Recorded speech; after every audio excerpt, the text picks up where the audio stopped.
Introducing first. In the blue corner, Ryno's sports cards. In the pink corner, the Neon Ghost. We've been over the rules. There are no rules.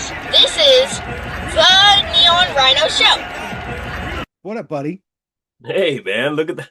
What are you outside in the patio? No, I'm not at home, and so I was like, oh, I don't want this white wall behind me, so I just made that. Figured you know. Did you put that hat on because of the question I told you I was going to ask? Don't lie. No, bro, I put that on because of that crazy comeback, man. Oh, My boy AOC. I tell everybody, like, oh, do you think Kirk Cousins, Mendoza? I'm like, how about Aiden? How about Aiden O'Connell? How about him? dude, Ah, you saw. We'll get there in a minute, but my backup too. Like, dude is balling out, dude. dude, dropping dimes. But first off, you had some stuff. I had some stuff last week. We took last week off. It's been a minute since we talked. How you been? How are things? Dude, things are amazing. We did a collaboration with a local coffee stand over here where we gave out over 700 free Pokemon packs. So all you had to do was order a Rhino drink or a Pokemon themed drink, and we gave you a pack of Pokemon cards at the coffee shop. Um, and I wanted to make sure that they didn't run out. So we gave them over 700 packs to give out. They gave out all of them. Every single person got one. It was an absolute blast. And yeah, it's obviously new customers coming in for us. We became a league store at the shop for Pokemon. So now we do Pokemon tournaments in there, and that was happening at the same time.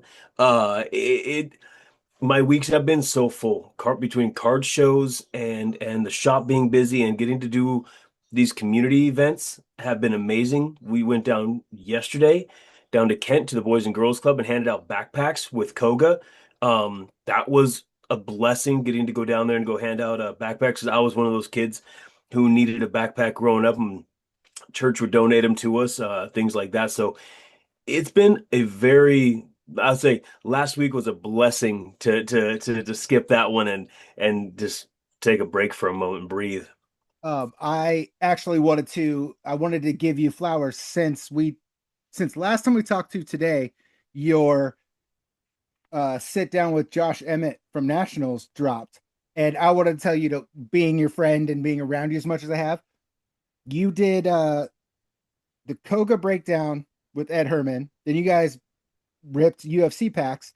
Then you did it with Josh Emmett at National, and you guys did WWE.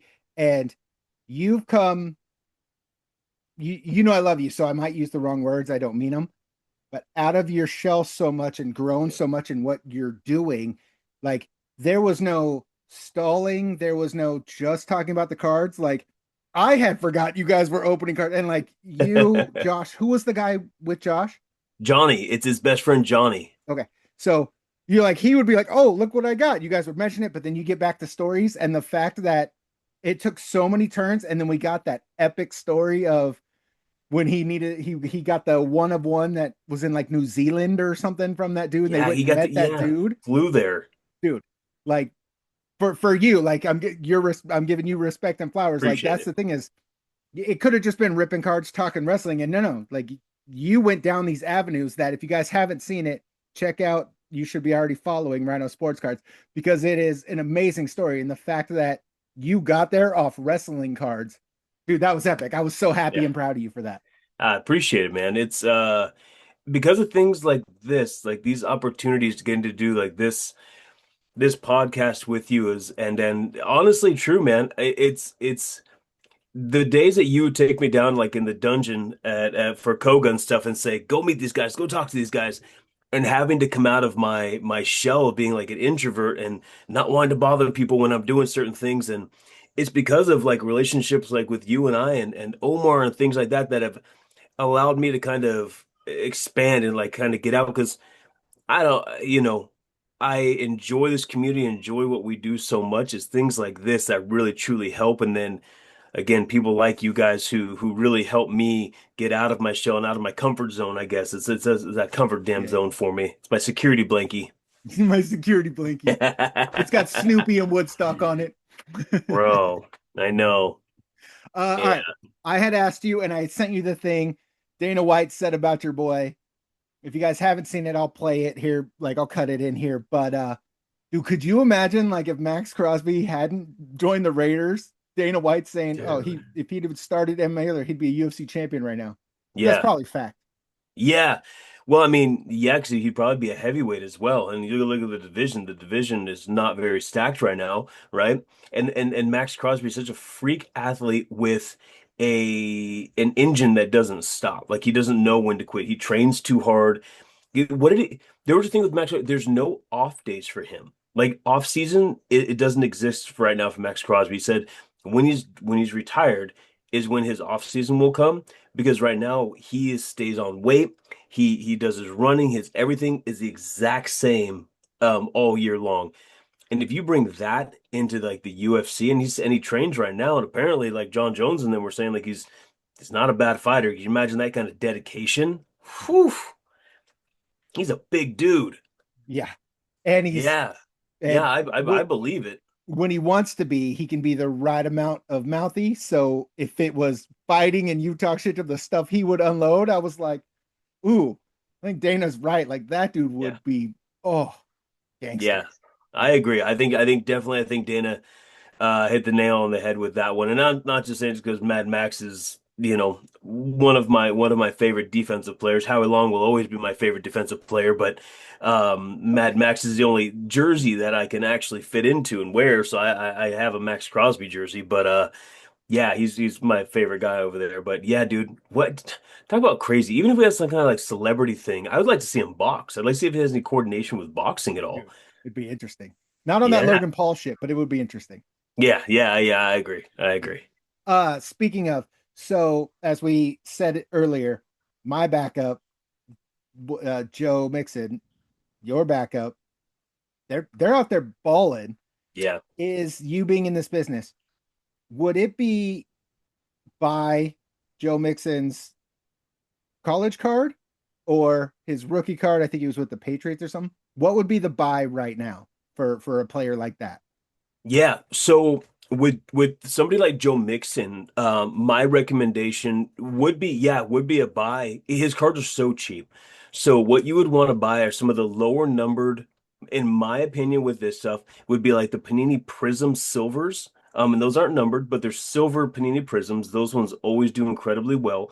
They're not very expensive right now. And then go for any kind of lower numbered, like Donruss Optic. And But so would you they have. go Patriots rookie or would you go his Oh yeah. college card? Oh yeah. No, not college. College does not get their respect.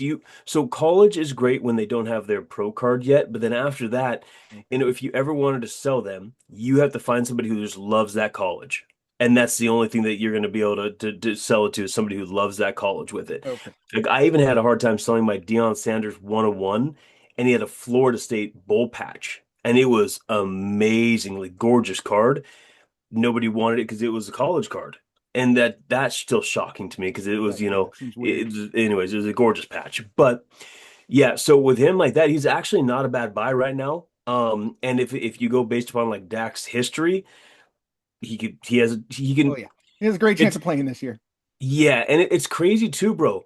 Like I know I messed with you with the Cowgirls boys, but No, it's they fair. Fair. they actually are a playoff team. And if those guys stay healthy, shit, they're good. Well, Like no, it's that's the thing. so Every year crazy. we're always a playoff team. Yeah. And then we lose either the wild card round or first round playoffs for ever. Like since the ever since Troy Aikman left, we'll make playoffs and Yeah. or we'll at least be in wild card and then we lose that. Or we'll make first round playoff and then we lose that. And it's like you said, you give me shit, other people give shit. Like I'm the first one, like, especially if the memes or the jokes, like if they're good, I'm like, yep, dude's Yeah. got me. Like Right. I'll play that game. I mean, as Yeah. a Raiders fan, like you'll play that game. Cool. That's still my Right boys. But there. yep, you're right. Yeah. When they do go win. And I also don't, when someone's like the Fort oh, we gotta talk about the 49ers. But when people are like, I think the Cowboys have what, 5 rings or something like that. I Mhm. don't play the hey, how many rings do we have and how many do you have? Like, no, that's history. That's fine. And when we do win a Super Bowl, I won't be one of those guys that's like, yeah, I told you. I'll be like, yeah, okay, cool. We Yeah, finally did it. Like, yeah. awesome. It's been how long? My boys won. Or, for you, I'll lose my goddamn mind if the Raiders Oof. go to Super Bowl and win, because I know a dude that's diehard, so I know how he feels right now. So I'm gonna lose my mind Yeah, for you. So that's why I welcome the jokes. I get the yeah. jokes. It always happens. So it's all good. No, I did you watch it live when Romo fumbled that snap Yep. the hold? Were you Yep. watching that live? Yep. Dude, that must have that I remember watching that just because I was a Romo fan. Like never been a big Cowboy fan, but I was always a Romo fan because I'm like, damn, that guy's a good quarterback. Yeah. He's intelligent.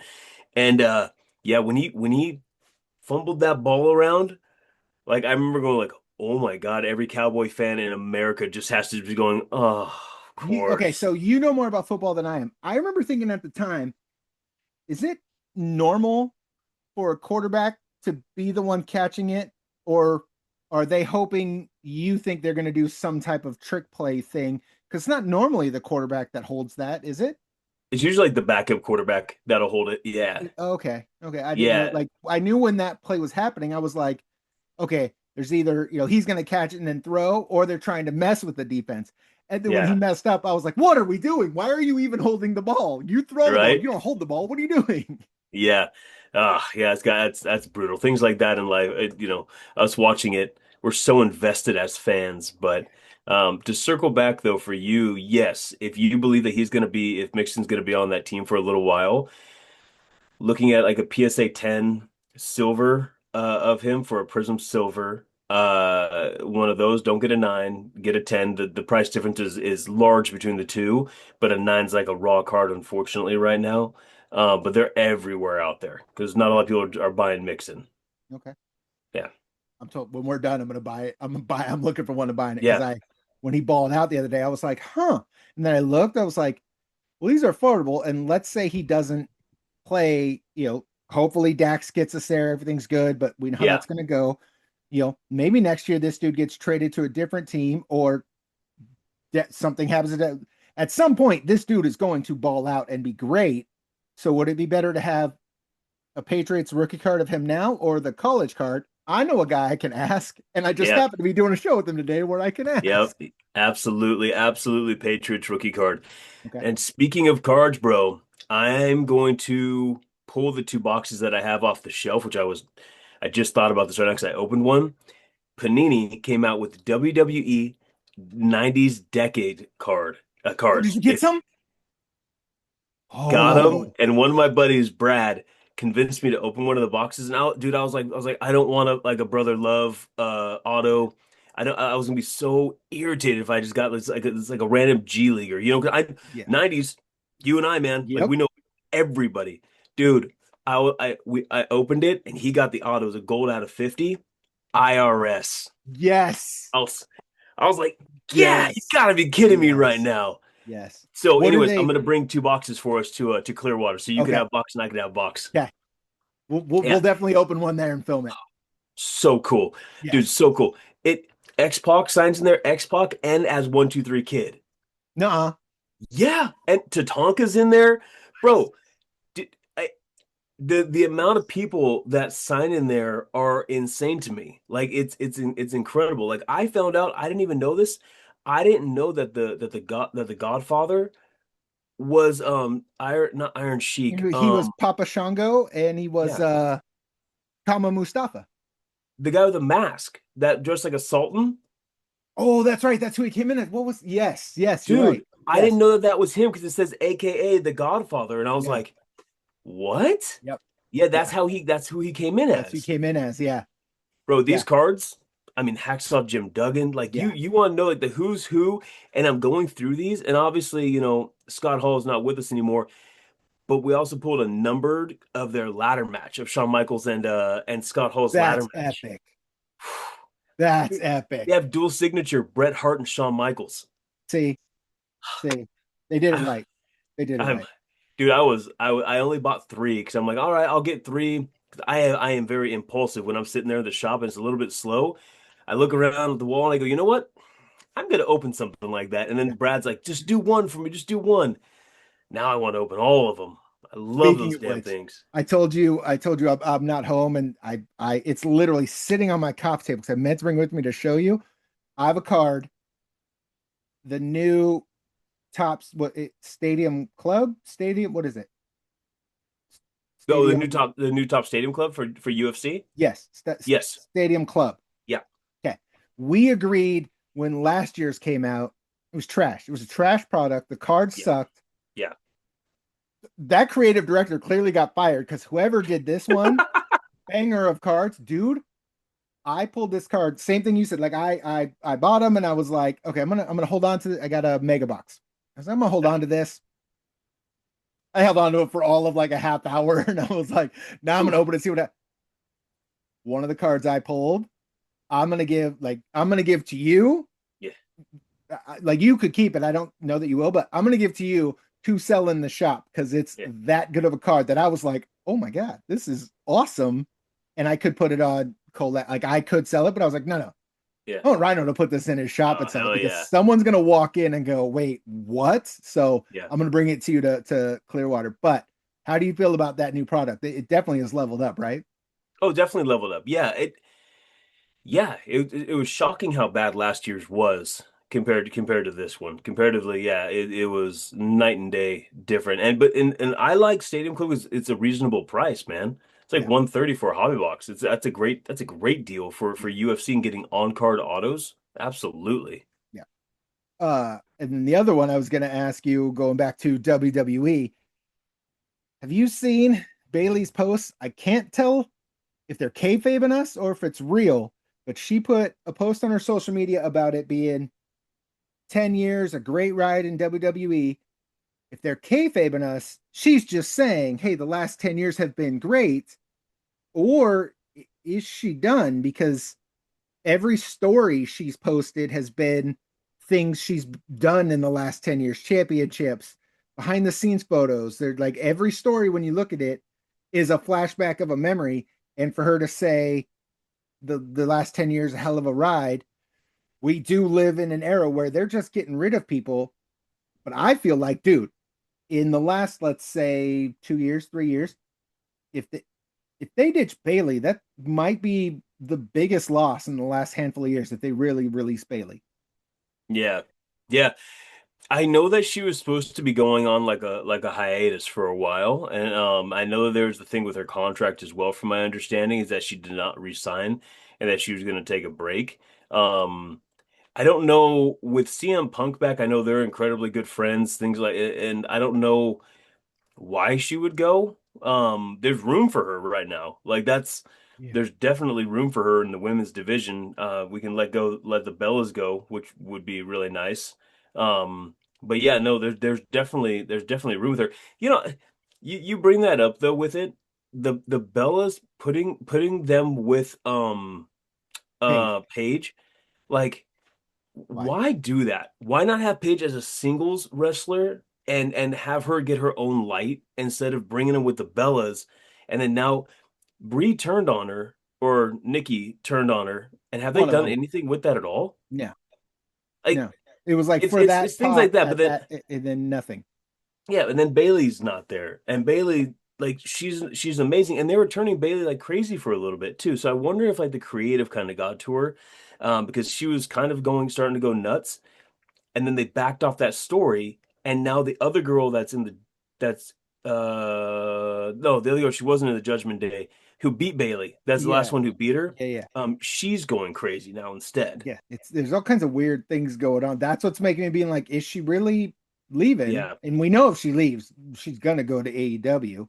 But also, I'm like, is she pulling an ultimate troll job? And like you said, she is just on hiatus. And when we Hmm. get to Money in the Bank or maybe longer, she'll pop back up, which is what I'm hoping. Because as we both know, she's my number one. But I'm like, Yeah. wait, I might be upset if they let Bayley go. Like, what is happening? Yeah, rumors have it that there's supposed to be some more cuts coming to the WWE, and I guess we'll find out. They need to listen to this podcast more about some different creative direction because when they did that stuff, they got some solid bites for it. I Yeah, mean, they're running Obafemi and Braun Breaker right now. Like, why are you running your two right now most popular young talent against each other?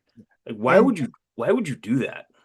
The only thing I can think of is because they want us to forget about Oba, his shot at Roman, because they're doing that weird tournament that in for the AAA, and then that Yeah, person gets a shot at Roman. We know whoever wins that, they're not taking that belt from Roman. That's not happening. So I think what they're doing is they're trying to make us forget Oba's getting a shot at Roman, which again, like, why are we taking this path? But like, okay, I guess. Like, I don't know. It's right. weird. Well, but I mean, whoever you have lose between those two guys takes a step back then. Yeah. And I'm watching the behind the scenes thing with the WWE right now, and like them, they're the push that they're trying to give Braun Breaker and everything, that all makes sense. The push they're doing Oba, all of that makes sense. When one of them loses, one's gonna have to lose like in a devastating fashion, and they're gonna take a back seat. Like it just doesn't make sense with the popularity is going on. It's the same thing, the LA Knight type stuff. You have him with Solo Sikoa, which right now, babyface Sikoa is It's freaking fire, hilarious, by the way. fire. Absolutely pew pew pew pew. God damn it, that's funny. Yes. Yeah, but yeah, I don't. I just it's discouraging watching some of the laziness of the stories that they're doing right now. It just it just doesn't hit like it should with them. Because you just said the Solo and LA Knight. So I was wondering this. If we right now we're for WWE, let's fantasy book Money in the Bank, because that's coming up soon. If you put LA and Solo in Money in the Bank, maybe it's now time. LA finally wins. Well, then when LA cashes in, he beats Roman. Well, then now you could elevate Solo to that spot and do Solo versus LA Knight, because you would have the history of them helping out, then having friends, like all that stuff. But if we do that, I don't want Solo winning Money in the Bank. Like, it's LA Knight's time. It's been his time for how long? But I feel all the buildup they're doing, all the things they're doing has to be to something. But so I was thinking, okay, if Rhino and I were in creative, we'd be saying, hey, we have these guys, they've been tag teaming, triple threading, like they're building this unit. Money in the Bank, it's everyone versus everyone. LA Knight goes over. We now know LA has that belt, or LA has the Money in the Bank. He eventually gets the belt. That would be time for Solo to come out and be like, yo, where's my chance? Yeah, But, if you're listening to us, WWE, I would appreciate you guys do that, because it's LA yeah, Knight's time.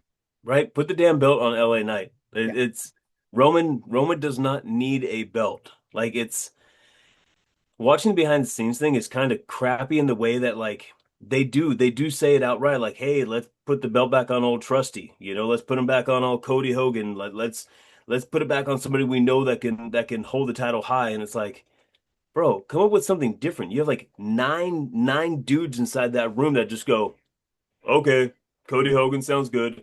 Like, what? Speaking of Cody Hogan, how do you feel about the him and Randy thing going on right now? I'm kind of okay with it. We're not doing a belt. Both of these guys, okay. Yes, Cody will be Hall of Fame, all the stuff he's done. You and I both feel the same way about him, whatever.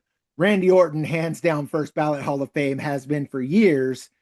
I do like what they're doing right now with those two, where it's not about a belt, it's not about anything except for these guys. How do you feel about it? Yeah, I love that kind of storyline for Cody. And you and I spoke about this before. Like, the belt doesn't need to be on that guy. Like, he can still have some fun things. The only downside that I see with it is that, like, Randy is letting others get over to kind of help them still. I would love Randy to win this feud. I really would, man. Cody losing to him does nothing. Cody's still going to have the title probably by the end of the year. He'll still have another title run. Um, but for Randy, like, he'll never break Cena's record for the belt now. Um, but I think they should give Randy the win, and I love it. I love the crazy Randy, like the one that comes out of the crowd again and doing that, like, so, because the RKO is one of my favorite finishing moves that literally comes out of nowhere. It's Yes. so sick. Um, I like that. I just again, I Cody Rhodes, fantastic for the business and stuff like that, and I get it that he's a team player. I'm just tired of him. Yes. I truly am, and like no disrespect to that guy, he's doing what WWE's asking him to do, which is great for that. But I'm just tired of seeing him on TV so much. Yep. Yep. No. Because I said it a minute ago and forgot to go back to it. Did you see the news today about the 49ers owner getting busted for a prostitution sting in a trailer park in Ohio? What? Yeah. There's Wait. no way that's real. I don't know where my phone went. Dang it. Yeah. No way that's Yeah. Do real. you have your phone by you? Yes. Hold on. What? Yeah, hold on. Why would that not have popped up on my feed? And legit, it's posted in the New York Post. The headline is literally embarrassing details of 49ers owner Jared York's $140 trailer park prostitution arrest emerge. There it is right there. It is. It's on my He allegedly tried to pay a little over $100 for sex in a trailer park. bro, a $5,000 bond and he got out. That's wild. That's wild.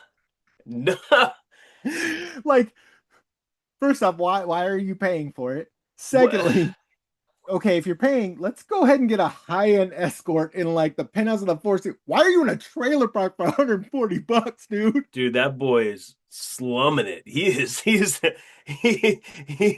either the cheapest man alive or he just wants that kind of trailer park. Eek. Just a saggy. She's missing a tooth and has that Bro. cigarette. He's like, that's mine right there. Yeah, he's claiming all trailers 1 through 10 over there. Like I don't $140. I got that. Ew. Folks, joining us now, he is the voice of LFA. He is just a sexy gorilla of a man. Look at him. Look at those gorgeous arms. He occasionally graces us with his presence at Koga, where I always get him to dance in the cage for me. It is the great Mike Kendall. Thank you for being here, sir. Hey, man. It's good to be here, man. Dude, I dance in the cage because I'm feeling the music, bro. And you set the vibe, Bob Robbie, so it's good. Fresh off of that event Saturday. Here's one of the things I love about you. I hadn't even seen you in the cage yet, and I had sent you a text to which you replied, and then all of a sudden, like, hey, there you are. I was like, wait, this dude's busy and answering me. I love you. Hey, if my phone's in front of me and I see it go off, and I'm not like those. I'm not like a dude that like. No, don't distract me. I've been doing this for a while, so it's all good, dude. I love chatting with my friends during the fights. It's all good. Speaking of doing it for a while, we're going on almost 20 years, right? No, not quite yet, but it's getting there. Started in 08. Yeah. So yeah, another year or so. Yeah. I've done research. I believe you started in Nebraska. What I'm curious is, what was the first show you called, and how did you get to that first show? What made you say, hey, I want to get in the ring and do that? Midwest Combat Sports was my first gig, dude. Marty Anderson, a great dude, a pioneer in the MMA in Nebraska, started his own gig after, kind of working throughout the years with like Ryan Jensen and, a lot of other guys to get the sport rolling in there, Steve Jinham and all those dudes. So it was an honor to get chosen by him to do an event. I basically asked a buddy of mine who sold fightwear clothes, Philip Henderson, and he found me a dude that would give me a shot. I did radio in high school, and I just didn't quite feel that career path calling my name, and so basically kept doing concrete in high school, out of high school, and then ran into Phil, and he found a dude that would let me do a show, give me a shot. And I faked it well enough that there was another promoter that was there that did more regional stuff, traveled to a 3-state area. And he's like, man, you're good. You're better than my good dude. Come do my stuff too. so that first event led to 2 promotions I was starting to work for, and it just took off in Nebraska. It was the job I was born for, man. I agree. And then I know, by no fault of your own, you missed, I think it was RFA back then, but you missed doing their very first show, and then they realized their mistake and they brought you in. You've been with them ever since, right? Yeah, classic case of, I have a DJ buddy that'll, a radio DJ that really wants to do it. And it's, I learned from that one and from other, ones in the past that radio DJs for the most part, I'm not saying there's not exceptions, but, radio DJs, they're not like announcers, they talk a lot, that's great. That's, if you're comfortable on a mic, that's good. But, recording something in the studio or being live on it in the studio is a lot different than being live in an arena of 3,000 people in it. And, a lot of people think the radio DJs will end up being good, maybe they will be, but it was just a classic case of, hey man, we made a mistake. Let's have you come out and do it. So yeah, I started at RFA 2, and the rest is history. Rest is history. Oh, I think all 3 of us here love and appreciate Garrett, but when Garrett's not there and you're going to be there, I'm like, oh, well then we're good. Like it's going to be a good night. And there's occasions when you also can't be there and it's Chris Cope. It'll still be a good night. It's a little different, but I always love when you're stepping in. I have yet to see you without a smile on your face, in a good mood, before an event, after an event. Like, you're just one of those dudes that I think your everyday life is like, this is that guy.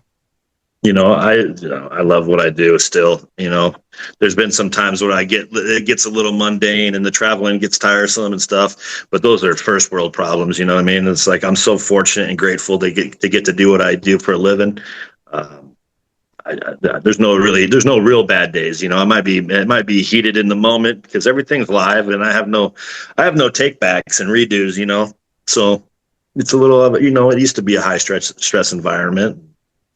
Sometimes, fires sprout up here and there and you got to put them out and you got to, roll with the punches during broadcasts, changes and stuff. So, I love the high pace, high risk job, doing jobs and stuff like that. I do concrete work and there's only one shot to get that laid down and finished right. And I love that pressure, despite what some people may think. I love the pressure. I love the fire that you're in throughout the whole day. So. Nice. Mike, well, what's up, Ryno? What's up, brother? Sit over here quiet. You and I met a little bit ago, and you got to introduce me to Gilbert Melendez, which was freaking crazy. Still look back at those photos, and that was a blast getting to hang out with you on that. You got to announce one of the Koga cards that we were at, and then we got you one of your rookie cards that you were looking for, and got to see you out in Arizona. It was a freaking blast. But what I was going to ask you was, is there a venue and a fight that you got to announce that you can still play back in your brain for like that venue and that fight where you're like, damn, I can't believe I'm doing this? Like, has there been a moment like that for you? Dude, there's been a million. and I know it's a big exaggeration. There's been a lot, dude. I want to say the real one, the one that really hit me, and I can't remember it's a toss up between these two. So I'll just tell you about them both. And maybe you guys know the chronological order of the LFA fights more than I do, but our RFA, actually, they were both RFA. One was the StubHub Center at the tennis courts at StubHub in LA. Dude, and the other one was in Las Vegas at the DLV Event Center downtown, right outside the Golden Nugget, where that shooting at that music festival went down, dude. But I did an event there, and when you start working with like Big John McCarthy, like he's not really reffing anymore, I don't think so. But so I was fortunate and lucky enough to get to work with him, Mike Beltran, all those dudes from the California State Athletic Commission, the guys that go over to Nevada and work the Vegas shows. Vegas was one of those ones, dude. I think I was announcing Matt Lopez when he was fighting for us. that was a DLV event center. I was just like, man, this dude is going to be in the UFC. He's fighting a dude that was in the UFC. I'm I'm holding a hand behind, or holding a microphone behind Big John McCarthy. We're live on TV, and this is amazing. I can't believe I'm here. Yeah. Very surreal moments like that, dude. When I get to work with the legends of the sport, and I've been fortunate to get to do that a lot. And so, yeah, I love it. But yeah, Vegas and in California, there's been some really cool venues that we've done throughout the years in California and LA and Burbank, Pasadena, North Hollywood, stuff like that. So Yeah. yeah, a lot of great stuff, dude. There's a million venues that I love, dude. I love them all, but there's really no favorite. Being in this sport for as long as you have, you've seen the guys start from here, go to here, and at these events when they bring in fighters, superstars, things like that. Have you ever ran into a fighter that you were starstruck by? Like, I know you're never at a loss for words. You're always in a great mood. But have you ever ran into a fighter that you had that moment of just like, oh God, like, look who I'm meeting right now? Dude, again, so many times. I've, met Tank Abbott. Oh, nice. Yeah. Nice. Met Tank Abbott. Of course, I've chatted up with Chuck Liddell a bunch of times, and he was there this last weekend in Ventura for the throwdown and for our fights. But dude, man, Hoist Gracie. I mean, Matt Hughes. Dude, there's so many. Working with Pat Miletich and becoming friends with him, and working with him, through at the Access TV days through the RFA and the beginning of the LFA. Dude, fuck all those guys, man. So awesome. There's a million of them. I'm probably leaving somebody more really important out. Working with Gil Melendez, of course. These guys. These are the guys that I watched. Long ago, for forever. As this sport sprouted up, and it's very surreal to be able to be a part and take part in something that they are too. So, yeah, No, that's awesome. Dude. Being in this for so long and knowing, getting to know all of these fighters, two-part question with it. So you obviously get to see the highs and the lows of these guys.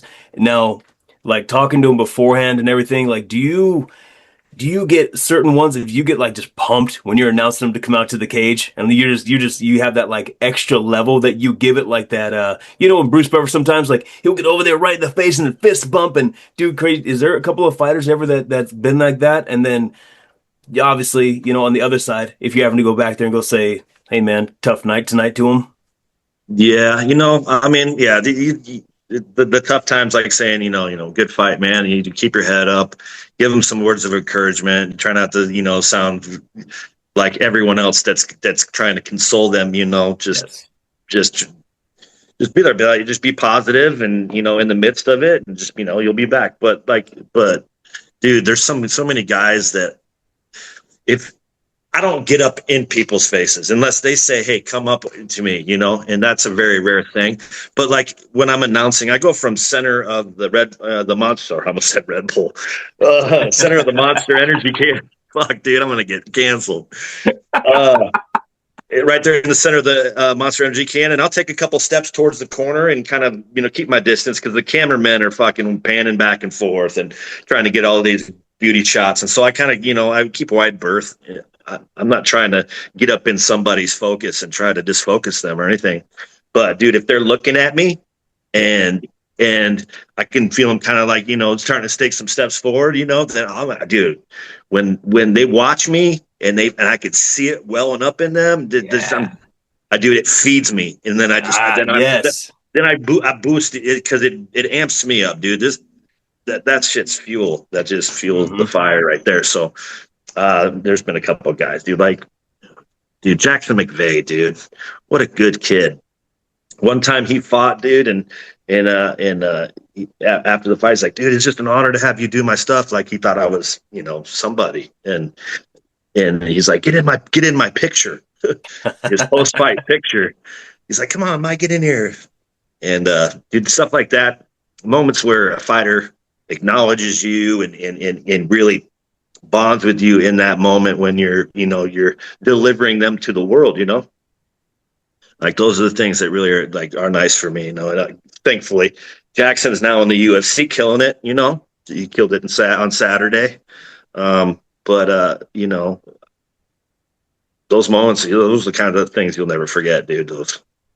Those moments when you just see a fighter get all jacked up and they want to fist bump you and stuff like that. But I haven't gotten anybody's face yet, so I know that's Bruce. We're all roughly around the same age, and there was a time when we couldn't afford buying the pay-per-view, and so we had to wait to go to Blockbuster. I had to wait till it came to Paramount Plus, bro. you kids today don't know how lucky you have it. A friend had the VHS, things like that. So back in those days when we were watching it, what point made you say, hey, I want to get in there and be, I don't want to be that fighter or that fighter. I want to be that guy in the middle announcing it. Like, what brought that out in you to go, I want to do that? Dude, it's a great question. And I have a long and a short answer. My short answer usually turns into a long answer. But, I've asked this question quite a bit. And the best way to describe it is that I grew up being this kid that I don't know. I mean, I had to be the center of attention. I had to be the class clown in school. I had to say things and get reactions. So, when my counselors and all those people who thought I had behavioral issues, that's just the kind of guy I am, dude. I'm an entertainer. I like to do movie quotes and and have people laugh. I did Bruce or Michael Buffer impersonations throughout like middle school and high school just to get people all riled up because I could sound just like him.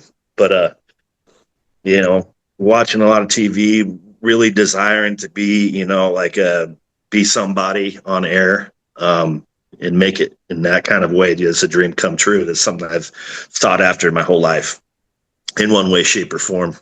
So dude, I was born to do this stuff. You're 100% not wrong. You were born to do it. What do you remember? Was it a fight? Was it an event? What made you go, that's what I want to do?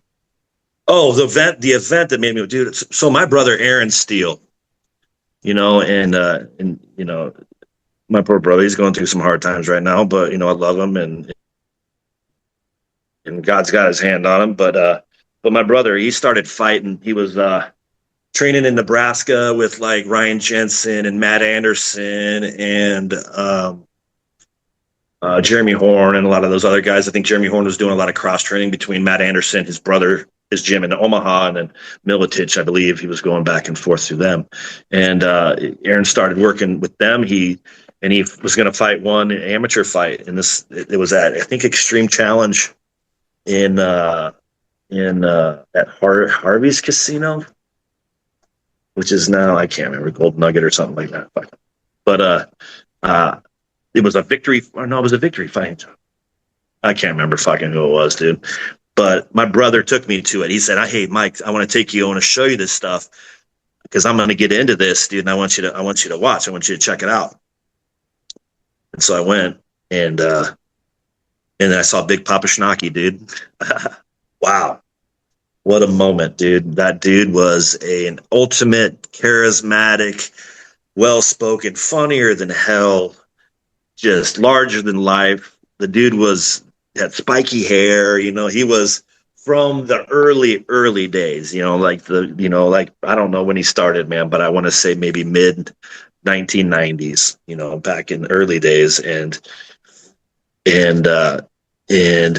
watching him do that, and anytime I hear something that's pleasing to my ear, I replicate it, like a movie quote you hear, or a song lyric, or a melody, or whatever, or something, a part of a song, and you reproduce it. And you're like, man, I can do that.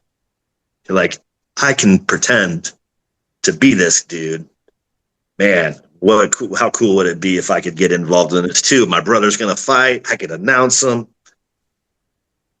Long story short, it ended up happening, man. I got a job. Picked up a job with Victory Fighting Championships, and was doing fights at the Mid-America Center in Council Bluffs, Iowa, just big arenas, dude. And it was dope. And finally got to announce my brother for a championship bout that he was fighting in. And unfortunately, he lost that one.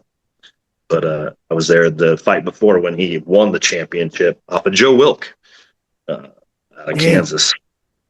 Joe Wilk. Damn, off of Joe Wilk. Yeah, the nose. Joe the nose, man. Yep. Yeah, that dude. Those were the studs, man. Those were the studs back in our neck of the woods, man. And it was a tough room in Omaha. You know, a lot of UFC fighters came out of Omaha. I want to know. So, you said you started concrete around high school. I believe you still do it today. I'm curious. Yeah. Let's hope and assume it wasn't your doing, but what is the biggest, like, the concrete's already dry, but somebody fucked up? And I don't know. I don't know. Nothing really stands out. Okay, you know? Good. I that's what I want to hear. I don't want to hear like, we put a foundation fucking 300 feet that way. I mean, I poured out my parents' driveway with some dudes that I hired through Labor Ready one time, and ended up losing the driveway at my parents' house. It was a 2-car driveway and about 70, 80 foot long, and thought I was good enough to handle it all on my own, and just had a couple guys to help me here and there, and I was wrong. What happened? I was wrong. Couldn't get the concrete down fast enough. The overcast weather that I was having didn't stick around. Sun popped out, humid as shit, and the concrete just starts baking when that sun hits it. And when you're not laying it down fast enough, it really starts to cook inside those the drums of those concrete trucks. And so, then you're adding water left and right, and that takes time. And the more time you take, the stuff you have on the ground is getting hard. And so it has to be a well-oiled machine of a crew to lay that stuff down in a fast-paced, quick, efficient way. And I just didn't have it. I didn't have it. You're not doing that with Labor Ready, guys. It was a very humbling moment for me, and I needed to fail like that, so I probably still owe my parents like $2,700 for the concrete. I don't know. I think they said it's okay. We got this. Yeah. I was going to ask you I have your card that we last spoke about that you have asked. You wanted a Bo Jackson rookie. So I have that for you. I have that for you now. What kind of card collector are you? I know you like your vintage. I know you like your Robin Yount. I know you like some of the vintage stuff. Robert Yount from the Brewers, baby. Yeah. What's your card collection look like? Do you have a favorite card in your personal collection? Ryan, I guess you didn't remember, but I told you, so I used to be an avid collector, dude, from 85 to I don't know, 2000, about 3 years after I graduated high school, man. I loved collecting cards, and I was starting to get everything that I wanted of each player that I had. And George Brett's my favorite player of all time. I think I met a girl and just hung out at her place and basically just said, screw my apartment, for a while, and just got wrapped up in this chick, dude. And I think someone came over, my roommate, he had some people over or something like that for a big party. And then I get home a couple days after, and all my shit and all my cards are gone. All of them. Dude, I had thousands of cards, and my George Brett collection was nearing completion. Just the rookie card was avoiding me pretty good. I wanted, I thought I had to get a really good one, so I had to think, I could never save enough money to buy a mint rookie card of George Brett. So it was a tough loss, man. I lost a lot of my stuff, all of it, really. All of it, everything. So, it wasn't until, seeing you as a sponsor, and I'm just like, man, it made you think, what would I be having? What would I have now if I'd have had all my stuff? And all I really ever wanted was the George Brett rookie card. Hey, and coincidentally, my display cases just came from Amazon, and so I just Look at that beauty. framed her up. This is a sick one. It's got these like nail type holders bolted on That's all pretty four dope. sides. Yeah, I don't know if there's a glare on it or whatever, but dude, I got that one Looks done. good. My second card in my new collection. Second card. Iconic. Oh, Bono. Bonos. My brother played football. He was a two-sport athlete, all state in both sports, and he was dope. That was one of my stepbrother. I looked up to him. Todd Doxson. He played for the Dolphins and played a bunch of AFL, and he played in the inaugural XFL season. But he took a picture just like this, dude, and he was just ripped, and it was a dope memory. And so I saw that card, and I loved that card because it's sick, dude. Bo Jackson is probably my second best favorite player of all time because I'm a Royals fan. And then, oh shit, dude. And then just at this last event, my buddy who runs this site called Cards with Friends, I'm not going to, I know Ryno, I'm not going to talk about a competitor or anything like that, but dude, he made this for me. So sick. Oh, Mike Kendall, kaboom! Yeah, and like a little plate on there. I signed my own card. I feel like a douchebag, but there's a plate for a signature, and it looks really stupid without a signature on it. So no, that's a cool looking card. Give him a shout out. Who makes that? That's awesome. Yeah, that's my boy Chris, dude. He's dope. What was the name of his company? spot? What's the company called? Cards with Friends. I'd have to look it up. I can't somehow because I'm zooming from my phone. No, that's we'll definitely look at that and give him a plug. That card looks amazing. That's way cool. It's pretty cool. Yeah, and I signed a few for him, and we took pictures of it. Not that my autograph was ever going to be worth, more than $1.50 tops, But bro, I don't know, man. Bruce Buffer might pull a hammy or blow an ACL again or something, and Mike's on the call. I'm on the verge of blowing an Achilles, so I'm right there with him. I think Bruce is probably in better shape than me. I can almost guarantee it, dude. The dude's in the gym all the time. I do hard work that beats the shit out of me. So I'm just He does body maintenance. I do body destruction. Body destruction. That's what it feels like. 31 years of doing concrete work, and I'm feeling my age, and I'm basically a grunt now, dude. I'm just a finisher. I'm not even a foreman. I don't even get to delegate work. I just really steady bust my ass doing that shit. But you're still a great looking dude. I love you. Bruce is going to keep his job until he wants to stop doing his job. And then there's Joe Martinez right after that, dude. I really think that, there's a possibility I'm at the highest level I can be. And that's nothing to be ashamed of whatsoever. The LFA is probably the second most, influential promotion in the world, in my opinion, with how many people we've sent to the UFC and their active roster, guys that are, Mackenzie Dern is still holding the championship, but Alex Pereira, all those guys, Brandon Moreno, Brandon Royval, Corey Sandhagen, all those dudes came through our organizations. So I get to handle these fighters before they go to the UFC. I get to see who they are, and I get to see them in this hungry state where everyone is still dreaming. Like when you go to a college football game, dude, their passion that they play with is they're hungry, dude. They want to earn a contract, right? So you're seeing a different side of them, because there's a lot of people that are just hoping and praying that one day they get to fight in the UFC once. Yeah. Yep. Absolutely. And that's all they ended up doing because they really wanted to, they reached that level and they think that they've conquered the world and then that's it. But there's a lot of these guys and you can see the ones that are going to do it, dude. The dudes that are going to, probably wear UFC gold someday, man. I'm in a great spot. I'm in a great spot. I wouldn't want to work for anybody else other than the UFC. So. Yeah.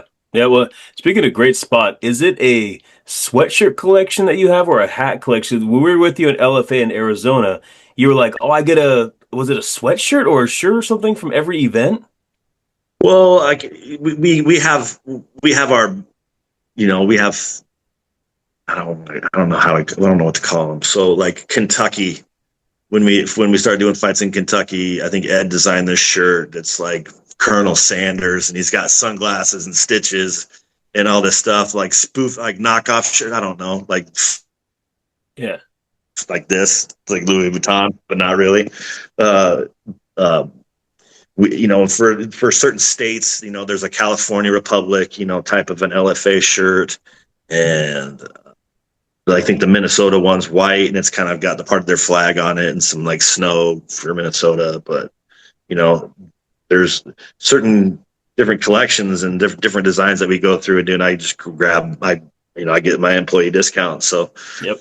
yeah, dude, everything I own, I collect parts of. If I like something, I'll just collect it like a OCD idiot, dude. So, but yeah, I got a knife collection, gun collection, hat collection, hoodie collection, fight shirt collection, which, I probably have, dude. I've lost more shirts than most people have ever worn that are from fights or from sponsors or stuff like that, dude. It's a never ending thing. I collected lanyards, and man, I still do. And I have bundles of boxes of lanyards that I don't even know where they're at right now. I collect stuff, and then I accessorize. All my guns have flashlights, mag wells, optics on them. Your card stands have spikes. Yeah. This is a violent weapon right here. If I need to, I can. If you want my Bo Jackson card, dude, you're gonna probably get impaled. You're gonna get stabbed a couple times from trying to get it. You're gonna get stabbed, and you're gonna get put in concrete. No one's finding your body. No one's finding your body in the concrete. No. Hey, I've never buried anybody. Oh, are you saying that for legal purposes right now? Yeah. Seriously, I've never buried anybody, but I thought it was funny. All right, buddy. Thank you for being here. I appreciate you. Love you. You're still a great looking guy. I don't care how old you are. Yeah, no problem, dude. I'm gonna see you. I think I can't remember what month. I'd have to look at my calendar. There's one coming up. September and November are the next two. I think I'm doing one in November. Yeah, November's in Tulalip. I'm not sure where it's gonna be, but I got a Koga coming up. Okay. You talked about Garrett, man. Garrett and I have a really good relationship. We have a great working professional relationship where if he needs me to cover something, I cover something. If I need him to cover something, because sometimes, fights get double booked, and, we get, LFA comes first, and so, we work and we give each other work and business. So there's no competitiveness between the two of us, dude. We chat all the time. And I love working with him, dude. So it's an honor to get to work for Koga, but that's his gig, I'm just filling. That's what he said the same for you the first time you were filling in. He had sent me a text and said, "Hey, this is a guy filling in for me. He's a great guy. Like, take care of him. You'll groove with them, all that." And yeah, from that first time we met, it was like, oh, instant. Yeah, like this dude's great. Like, and so Garrett had nothing but great things to say about you when he was passing you off to me for Koga. Dude, in a world where a lot of people stab each other in the back or undercut people and try to steal people's work and stuff like that. I'm not going to mention any names, but he announces for BKFC. But the people like that, dude, it's this is an industry where you don't need to make enemies. There's plenty of work to go around. So yeah. Well, I can't wait to see you at the next Koga. Thank you for taking time of your day to come talk to us. I love when I see you at LFA events in the ring. I'm always like, that's my dude. I know that guy. Hell yeah, dude. Hell yeah, man. Love you too, guys. Appreciate it. And Ryno, you said you found that Bo Jackson rookie card, huh? I got it. We're going to get it packaged up. We'll have it out probably next week. When my associate's on vacation, does all my shipping for me. But yeah, we'll have it out there too. We're getting a super clean copy, and then my goal is to have the sealed pack in for you as well, so you can try to pull your own. That's my goal, because we had a bunch of them in the shop. Rip a deck? Is that what it's called? Ripping a deck? It's a wax pack, so you'd be ripping a wax pack. Yeah. Oh, okay. Sure. I don't even know what that. Dude, I'm so out of the card game, dude. It's ridiculous. We'll take you right back to 1989, brother. You'll be able to open up a pack of 1989 tops to try to rip your own Bo Jackson rookie. Dude, actual. Yeah, you know what? I might actually save that one if you're coming out in November for Tulalip. I might actually get that Rip it box, on video. and we'll rip it on video. We'll find Hell a yeah. Bo Jackson in person too. Dude, Yeah. that would be dope. That'd I'm be in dope. for it. All right, Deal. we'll consider Deal. that done. I'm Let a me know- witness. It's on let me video. know when He it's said gonna- he's going to do it with us. I'm gonna do it. All right. Hell yeah. Yeah, All right, let buddy, me know thank what you. let me know what it's gonna take to get that card, and we'll talk, man. All right, bro. All right, thank you, brother. We appreciate you. Thanks, guys. Appreciate you.